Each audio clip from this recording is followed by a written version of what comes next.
excited for today's episode. Hello, lovely listeners. Awesome. So today we are diving headfirst into a topic that, oh man, it causes so much confusion. I see it in comments, in emails. Learners everywhere get tangled up in this. Ooh, let me guess. It involves three words that look and sound similar but are definitely not interchangeable.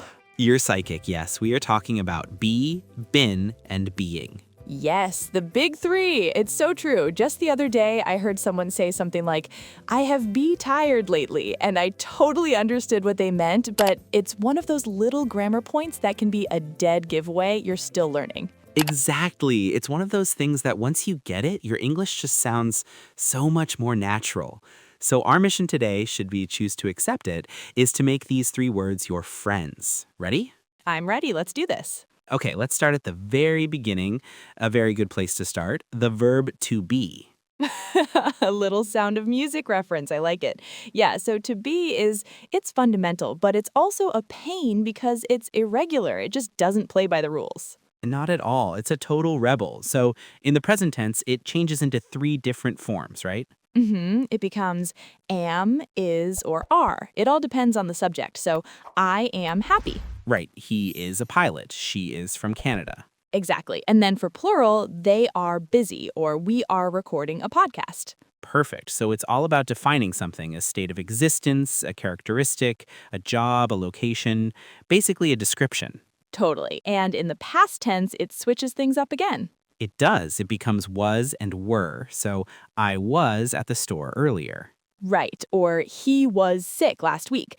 But if we were talking about us, we'd say we were tired after the long meeting. Exactly. The tricky one is you. It's always you were, even if you're just talking to one person. You were right.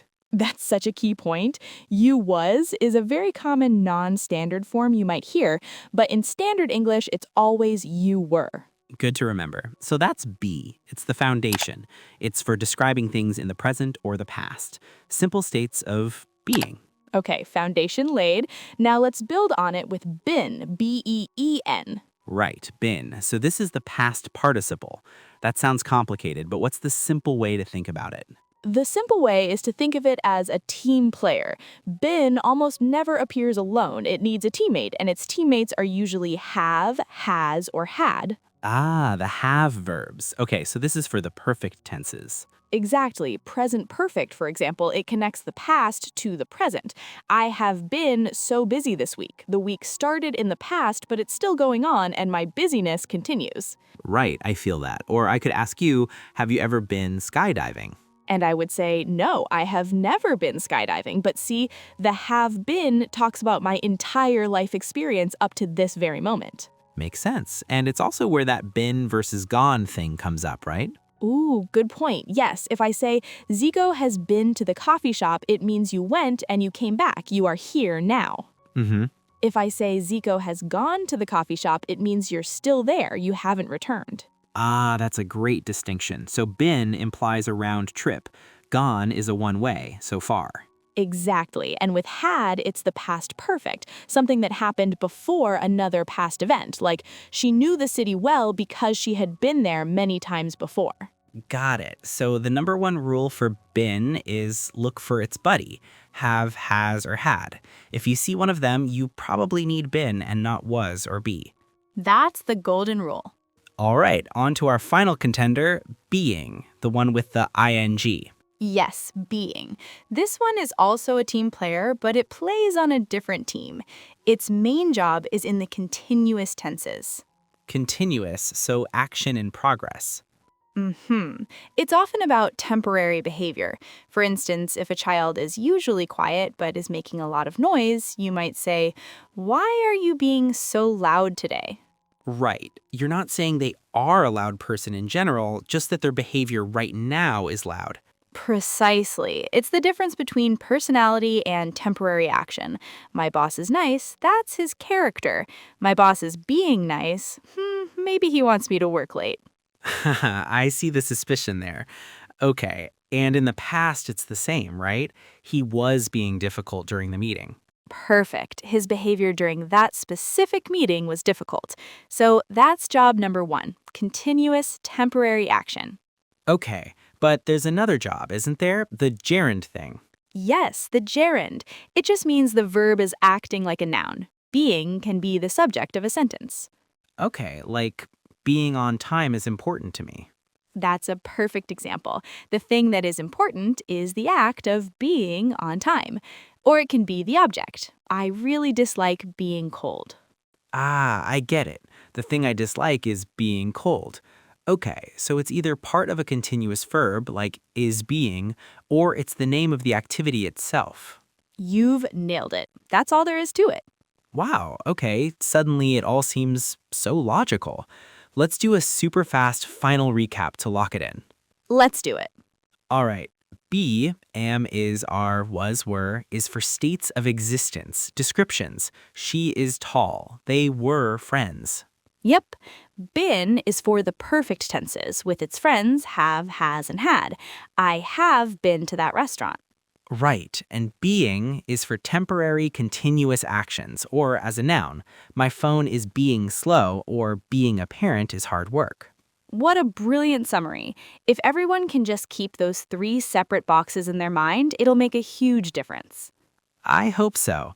And the best way to do that is to practice. So a challenge for our listeners. Try to use all 3 in one sentence. It's possible. Ooh, a challenge. Okay, how about I have never been a fan of being cold, but it is what it is. Boom, there you go. Been, being, and is. Nicely done. That's a great example. All right, listeners, beat that. Send us your best sentences. Yes, we'd love to see them. Today, we're diving into a tricky little structure, something I get asked about all the time. Would have plus the past participle. Like would have gone, would have seen. It can be confusing. And to help us unpack it all, I'm super excited to have my friend and fellow English enthusiast, Sarah, on the show. Sarah, welcome. Hey, Ziko. Thanks so much for having me. I'm excited to be here. Yeah, would have. It's a beast, but a friendly one once you get to know it. A friendly beast. I love that. So where should we start? Maybe with the most common use, talking about the past that, didn't happen, the imaginary stuff? Exactly, the hypothetical past. It's my favorite. Like, imagine you missed your bus this morning. You could look back and say, ugh, if I had woken up just 5 minutes earlier, I would have caught the bus. Right, so you're creating a different past in your head. The reality is you didn't wake up earlier, so you didn't catch the bus. The would have part is the imaginary result of that different past. It's all about cause and effect in an alternate reality that never existed. It's like being a little time traveler in your own mind. Totally. Or what about this? If it hadn't rained yesterday, we would have gone to the beach. Perfect example. But it did rain, so you stayed home, probably watching Netflix or something. You know me too well. I probably would have binged that new sci-fi show everyone's talking about if I hadn't had so much work to do. See? You just used it again. You didn't binge the show, but you're imagining that alternate path. It's really all about these what-if scenarios in the past. Okay, so that's hypotheticals. What about regret? I feel like I use it for regret all the time, like constantly. Oh, definitely. It's a huge one. And it often pairs with shouldn't have. Like, I shouldn't have eaten that whole pizza last night. If I hadn't eaten it, I wouldn't have felt so sick this morning. Right. The regret is in the shouldn't have, and the wouldn't have is the consequence you wish you'd avoided. Yeah, or even more simply, I would have studied more for the exam. It implies, if I could go back in time, I would have done things differently. The if part is just unspoken. Ah, okay, so the context makes it clear. If you failed a test and you say, I would have studied more, everyone understands you're expressing regret about not studying enough. Exactly. You don't need to spell it all out. Or what about this one? I would have called you, but my phone died. Yeah, the regret is there, but there's also an excuse or a reason. I would have been here on time, but the traffic was insane. You're explaining why the desired outcome didn't happen. You're showing your good intentions even if things didn't work out. Okay, so we've got hypotheticals, we've got regrets. What's another big use case? Is there a third one? I think the third one is about possibilities in the past that didn't happen, but not necessarily with regret, just stating a fact about a lost opportunity. Okay, I think I know what you mean. Give me an example. Okay, so say someone offers you a delicious piece of chocolate cake, but you're completely full from dinner. You could say, "Oh, that looks amazing. I would have loved a piece, but I just ate so much." Oh, I see. So it's not regret, it's polite. You're saying the desire was there, but the circumstances were wrong. It softens the no.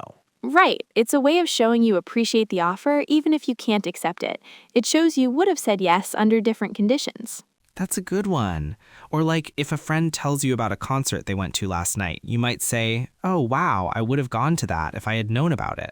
Yes, perfect. You're not beating yourself up over it, you're just stating that a different action was a real possibility if only things had been slightly different. So it's more about missed opportunities, maybe, but in a less heavy way than regret? A less heavy way, that's a great way to put it. It's about what could have been versus what you wish had been. Okay, one last but very important thing pronunciation. In real, fast, natural conversation, nobody really says would have, do they? It gets kind of smushed together. Totally smushed. You almost never hear the full phrase. It becomes would've. So, I would have called you. Or even more informally, it can sound like woulda. Yeah, woulda, like I woulda called. She woulda known. Exactly. If I'd known, I woulda come. Listening for that would've or woulda is so key to understanding native speakers when they're talking at a normal pace.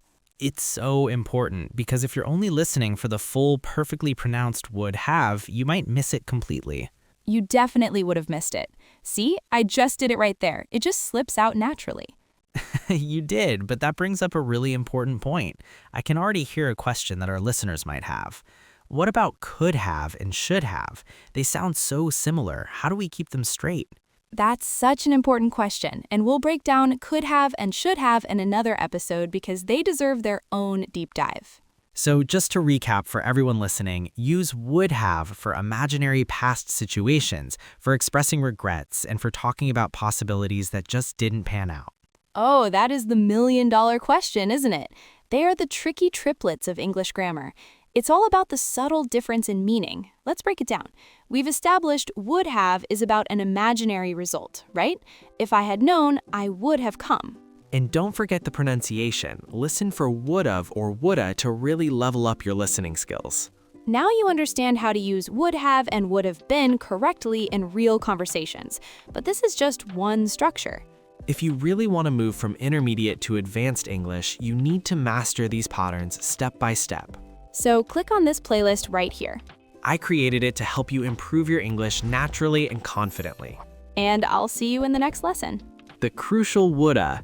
Sarah, thank you so much for joining me today and for making this so clear and fun. Anytime, Ziko. It was a blast. I would have talked about this all day. All right, everyone, that's all the time we have for today. You can find all the show notes and a full transcript of this episode on our website, englishwithziko.com. Don't forget to subscribe wherever you get your podcasts. Until next time, keep learning.